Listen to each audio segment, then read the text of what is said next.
শুভ সকাল বন্ধুরা, কেমন আছো সবাই? আশা করি সবাই নিশ্চয়ই ভালো আছো।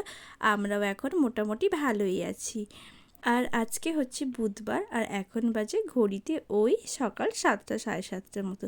তো চলো তোমাদেরকে সাথে নিয়ে আজকের ভিডিওটা এখান থেকে শুরু করছি।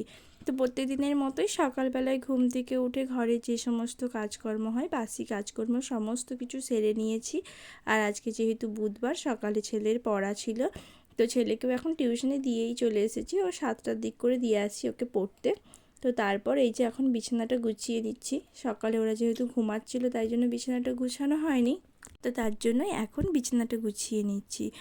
ওইদিকে তোমাদের দাদাভাইয়ের ঘুম থেকে উঠে পড়েছিল আর এখন চলে গেছে স্নান করতে। আর পায়ে তো চোটটা আছে, হাতে পায়ে চোট আছে। আর কাল দোকানে গেছিলো অনেকক্ষণ, মানে দোকানে গেলে তো আর চেয়ার টেবিলে মানে পা ঝুলিয়ে বসে থাকতে হয় চেয়ারে, তার জন্য না পায়ের ওখানটা বেশ অনেকটা ফুলে গেছে।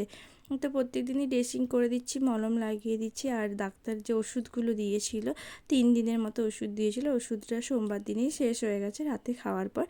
তারপর আর যায়ও নি ওষুধ নিতে। তো হালকা একটু ব্যথা আছে, একটু না মোটামুটি ব্যথাটা ভালোই আছে। আর এই 2 দিন দেখছি না পাটা বেশ ফুলেছে। তো দেখি, আর আজকের দিনটা দেখি, যদি দেখি ফোলা কমছে না তাহলে ভাবছি গিয়ে আরেকবার দেখি ওষুধ নিয়ে আসবো। তো দেখা যাক কতদূর কী হচ্ছে। তো এই যে এখানে আমি সকালবেলা স্নান টান করা হয়ে গেছে, তো তারপরে এই যে বিছানাটা এখন গুছিয়ে নিচ্ছি।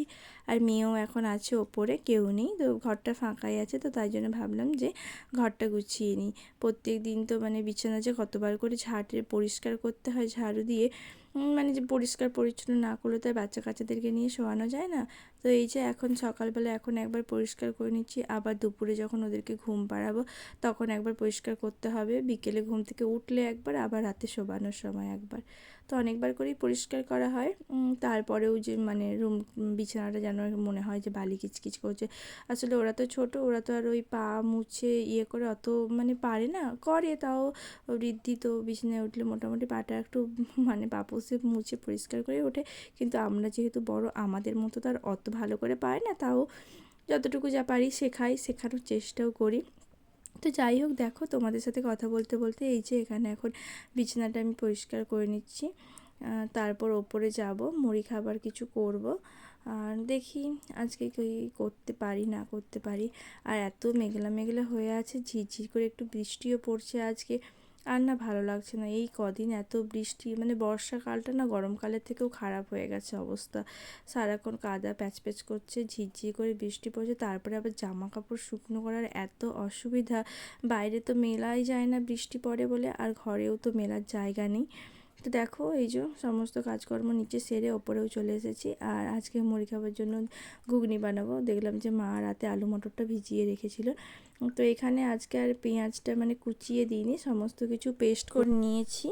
তো ওই বাটা মশলাটাই দিয়ে দিয়েছি তেলের ওপরে ফোড়ন দিয়ে। তো মশলাটাকে খুব ভালো করে কষিয়ে নিচ্ছি, ওই যেমন মাংসের মশলা হয় আর কি, আদা পেঁয়াজ রসুন। আর আদা পেঁয়াজ রসুনটা ধরো আমাদের মানে সমস্ত কিছু রান্নাতেই লাগে, বেশিরভাগ রান্নাতেই লাগে। তো খুব ভালো করে মশলাটা কষিয়ে নেওয়ার পর তারপর সমস্ত গুঁড়ো মশলাগুলো, মানে ওই লঙ্কার গুঁড়ো, হলুদের গুঁড়ো আর লবণ দিয়েছি। আর গোটা জিরে না ওই মশলা পেস্ট করার সঙ্গেই দিয়েছিলাম, তাই জন্য আর জিরের গুঁড়োটা দিইনি।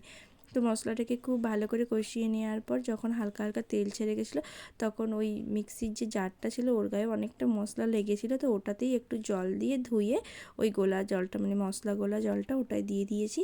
দিয়ে আবারও ভালো করে মশলাটাকে কষিয়ে নিচ্ছি। আর একদম তেল ছেড়ে গেলে তারপর এর মধ্যে ওই সেদ্ধ আলু মটরগুলো দিয়ে দেবো। তো আজকে মুড়ি খাবার জন্য ঘুগনি করছি, কেননা রাতে মা আলু মটরটা ভিজিয়ে রেখেছিলো। আমি তো ভেবেছিলাম যে সকালে আলু ভাজা বা কিছু একটা করব, কেননা রাতে মা যেহেতু আলু মটরটা ভিজিয়ে রেখেছিলো সেটা আমি জানতাম না। তো সকালে মানে যখন নিচে বিছানাটা গুছিয়ে ওপরে আসলাম তখন বললো। তো এদিকে দেখো আমার ঘুগনি হয়ে গেছে, আর মাঝে বেশ অনেকটা সময় চলে গেছে, ওইদিকে আমাদের মুড়ি খাওয়াও কমপ্লিট হয়ে গেছে। আর তারপরে এই যে এখন এসে গেছি রান্না করতে। রান্নাটা বসিয়েও দিয়েছি। আজকে করব হচ্ছে কুমড়ো শাকের চচ্চড়ি।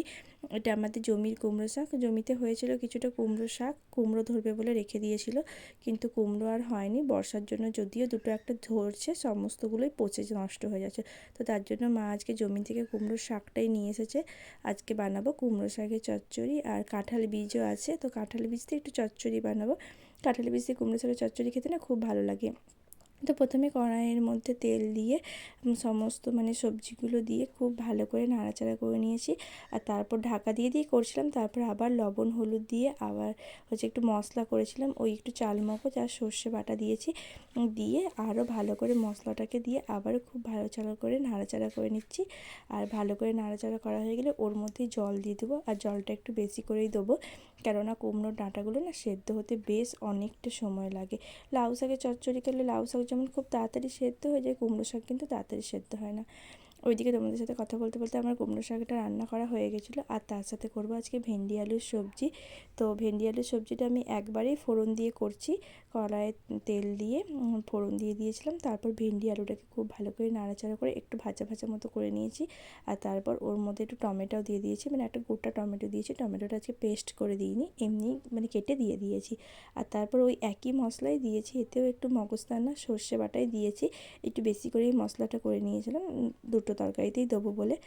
তো এতেও ওই মশলাটা দিয়ে মশলাটা একটু ভালো করে নাড়াচাড়া করে নিয়েছি, খুব বেশি নাড়াবো না, কেননা সর্ষে আছে, সর্ষে বেশি নাড়লে না তেতো হয়ে যায়। তো তার জন্য বেশি নাড়াবো না, অল্প একটু নাড়াচাড়া করে নিয়ে তারপর এর মধ্যেও জল দিয়ে দিচ্ছি। একটু পরিমাণ মতোই জলটা দিতে হবে, যাতে করে ভেন্ডিটা সেদ্ধ হয় আর আলুটাও সেদ্ধ হয়ে যায়। এদিকে আমার রান্না করতে থাকি, তোমরা ভিডিওটা দেখতে থাকো।